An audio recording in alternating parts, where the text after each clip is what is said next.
hommikut, lugupeetud raadiokuulajad. Kell on 7:01.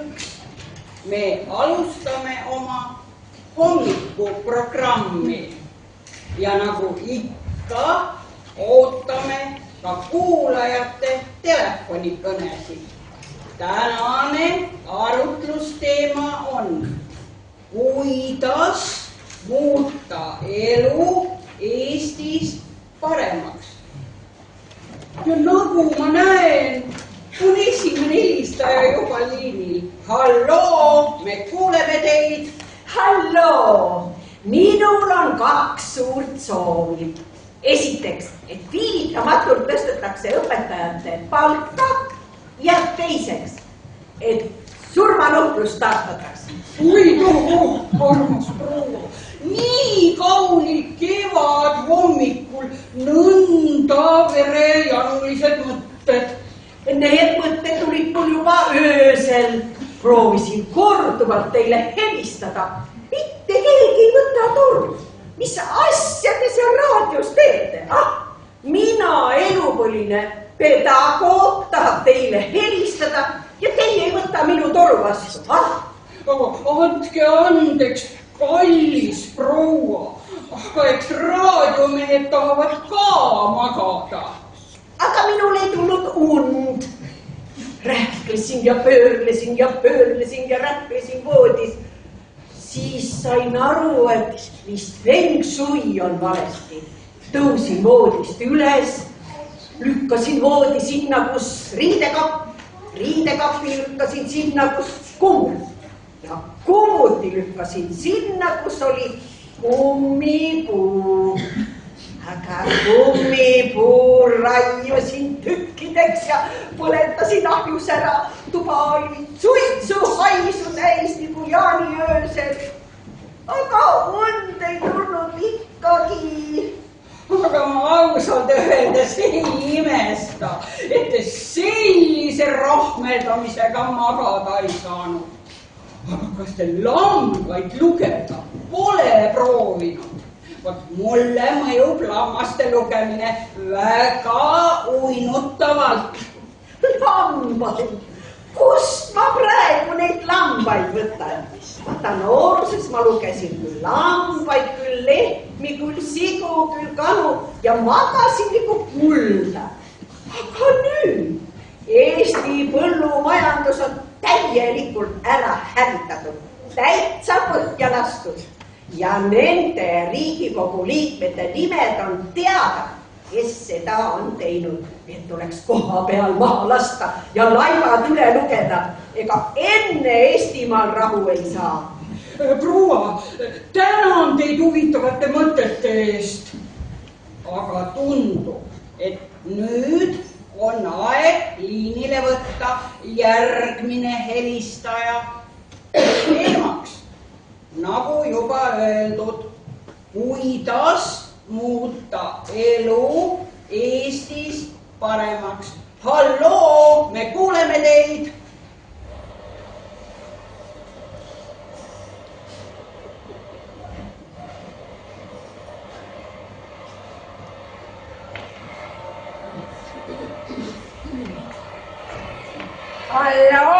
Halloo, kas te kuulete mind? Halloo, kahjuks kuuleme me teid pisut kehvasti. Halloo, ma siit Võrumaalt ja Väimelast helistan. Halloo, aga vahest astute raadioaparaadist natuke kaugemale, lugupeetud härra, ja keerate raadio vaiksemaks.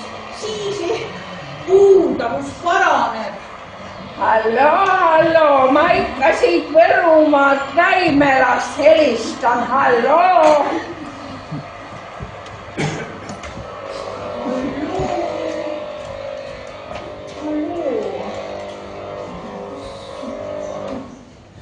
No tundub, et see kõne vist kahjuks katkes. Aga ega midagi. Järgmine helistaja on juba ootel. Halloo, me kuuleme teid.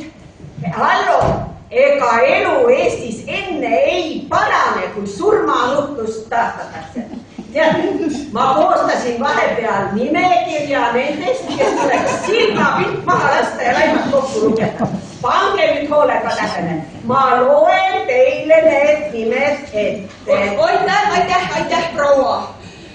Teiega oli äärmiselt huvitav vestelda ja kahtlemata jätkame seda jutuajamist mõni teine kord.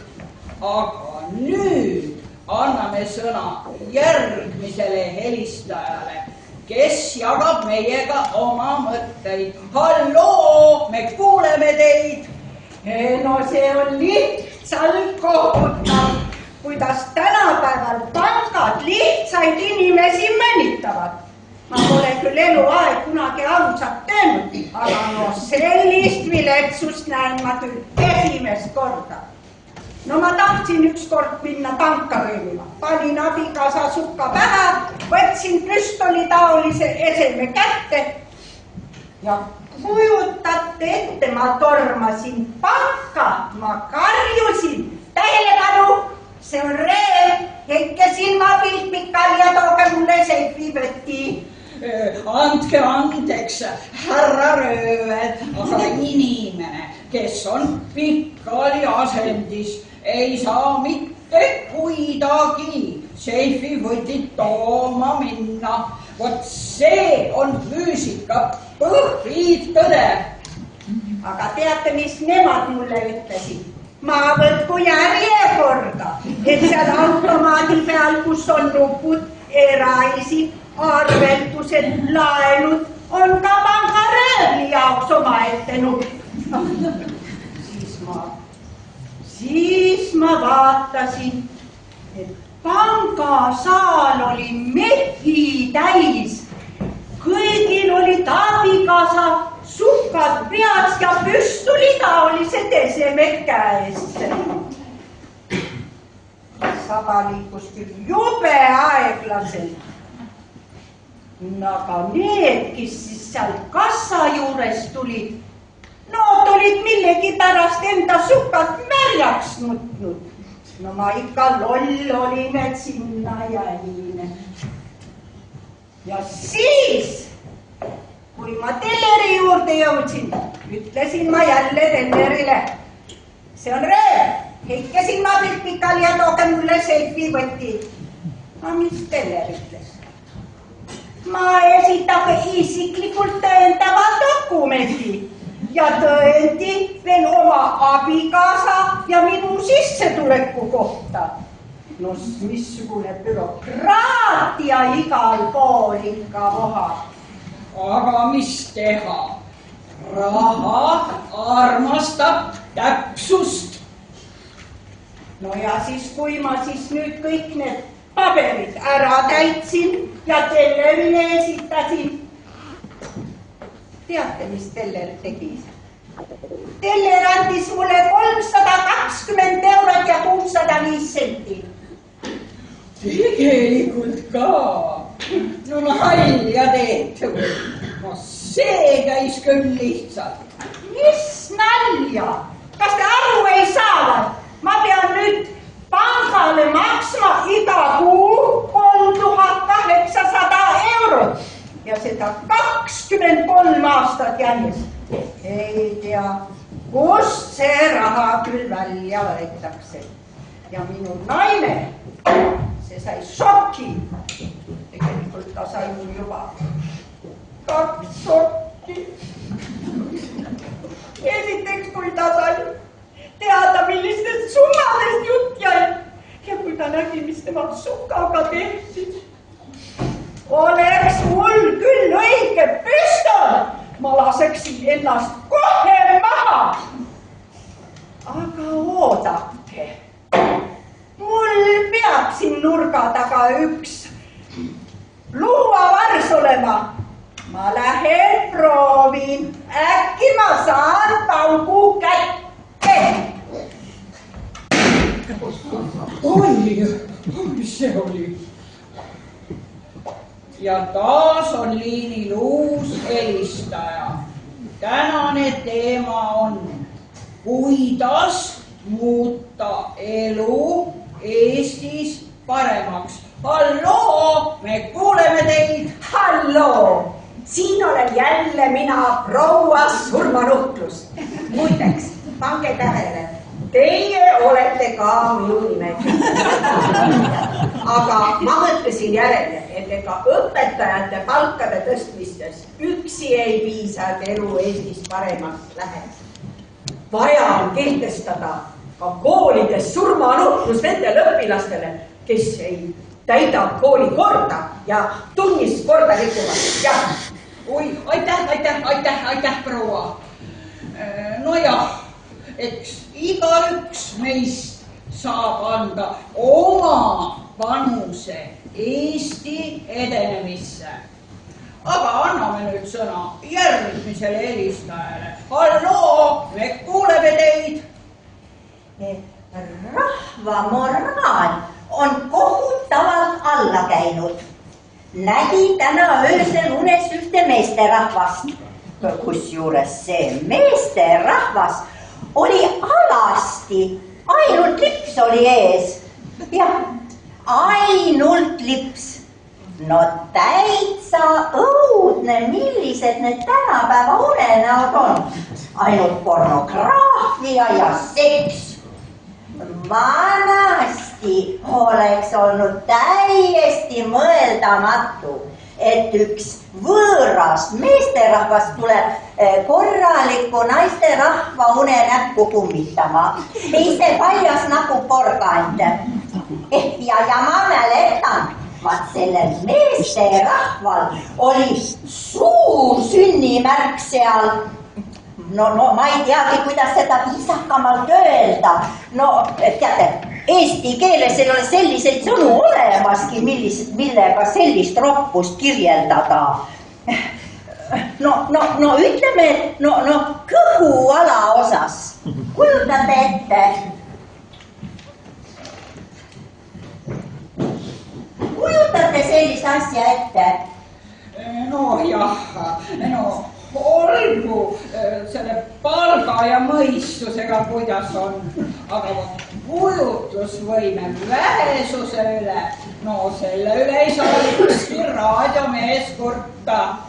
No vaadake, tuleb siis meesterahvas valge hobuse seljas, aga kuidas ta hobusega 3. korrusele sai? Mina olen ühistu esimehele korduvalt rääkinud, et parandagu ükskord ometi see fonolukk ära, muidu pääsevad igasugused sisse. Jah, ja vaata, mina olin juba voodis, lugesin viimast kroonikat. Järsku kuulen, elutoas keegi hirnub. Lähen öösel väel vaatama ja mis mina näen? Suur valge hobune poriste kapjadega tammub minu elutoa vaiba peal. Ja see paljas meesterahvas seljas. Ja meesterahval see suur sünnimärk seal kõhuala osas. Aga meesterahvas ütleb, armuline proua, kevadised ööd on jahedad, kas teil voodi soojendajat pole tarvis? Jah, just niimoodi ütles, voodi soojendajat. No kujutate ette, täitsa võõrale naisterahvale niimoodi ütelda. Oi, aga mis edasi sai? Kahjuks ei tea. Ärkasin selle peale üles, et naaberkorteri vanamees hakkas jälle seina sisse auke puurima. Ma ei saa aru, mis ta neid auke öösiti puurib. No tema on leskmees. No eks tal ole ka omad vajadused. Mehed on ju loomad, ainult ühe asja peal väljas. Aga mina läksin ikkagi sinna trepikotta vaatama, et näen veel seda meesterahvast. Aga ei midagi. Ainult hunnik hobuse sõnnikud tauras uksemati peal. No, kuhu me niimoodi jõuame, kui võõrad hobused käivad trepikojas kakal ja see ühistu esimees ei tee mitte midagi. see oli äärmiselt huvitav lugu, armas proua. Ja ma usun, et see pakub veel kauaks mõtteainet. No, miks teie ütlete mulle armas proua? Teie ju ei tunnegi mind veel. Mina leian, et on äärmiselt taktitu ühel võõral meesterahval niimoodi naisterahvale esimesel kohtumisel armastust avaldada. Vaata, vanasti pidid noored ikka mitu aastat kurameerima. Ja enne pulmi polnud seksist juttugi. Sageli polnud isegi pärast pulmi seksist juttugi. Vaat, nii kõrge oli moraal. Tundub, et on aeg hakata otsi tasapisi kokku tõmbama. Aga jõuame siiski veel ühe helistaja liinile võtta. Halloo, me kuuleme teid.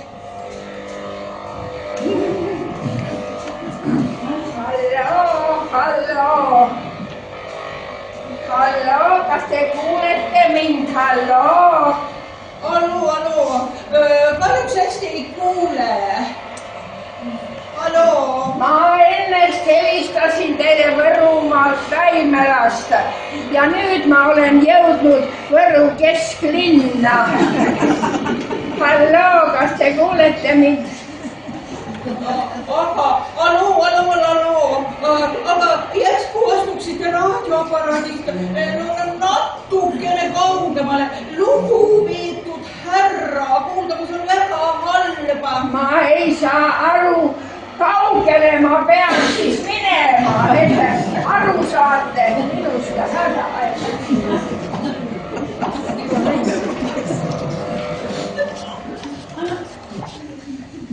Vot säärane oli meie tänane arutelu ja usun, et saime palju toredaid mõtteid, kuidas muuta elu Eestis paremaks.